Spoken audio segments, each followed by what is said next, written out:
Chapter 18, Mishnah 2. The next three Mishnahs discuss three different types of Beis HaPras and the laws that apply to each one. This Mishnah discusses the first type. There are three types of Beis HaPras. The first type is where someone plows over a grave. We suspect that the plow scattered pieces of bone from the grave throughout the field, and thus the soil of the field is tameh.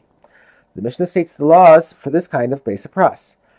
This type of Beis HaPras may be planted with any kind of tree, because it may not be planted with any produce, because when the produce is uprooted, soil of the Beis HaPras, which is tameh, will be removed with the roots and carried to other places. An exception is produce that is harvested by being cut rather than pulled out with its roots.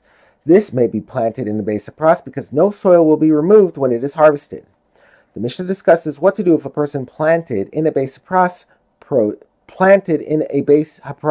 produce that is generally cut, but he then uprooted it, bringing up soil with the roots. If someone uprooted produce that he was permitted to plant in a Beis HaPras, he may not remove it from the Beis HaPras with soil on it. He must first clean it as follows. He places its entire crop in the middle of the Beis HaPras and threshes it there to remove the edible kernels from the stalks or shells. And he then sifts the produce through 2 sifters before removing it from the field. This ensures that no bone fragments remain mixed with the produce, and he will not spread tumah outside the Beis HaPras. These are the words of Rebbe Meir, another opinion. But the sages say, grain can be cleaned with 2 sifters, but legumes, beans, and the like must be sifted with 3 sifters before being taken out of the Beis HaPras, since their roots lift more soil when uprooted. All agree that in addition to sifting, one must do the following.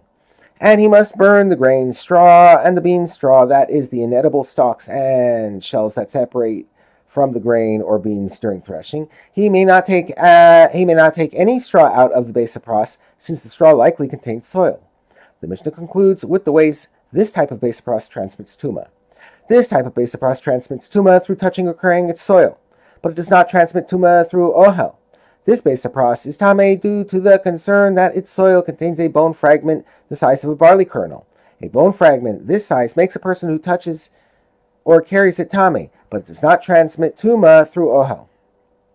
Thus, if a person touches or moves the dirt of this field, he is tameh, but if he stands over it without touching it, he is not tameh.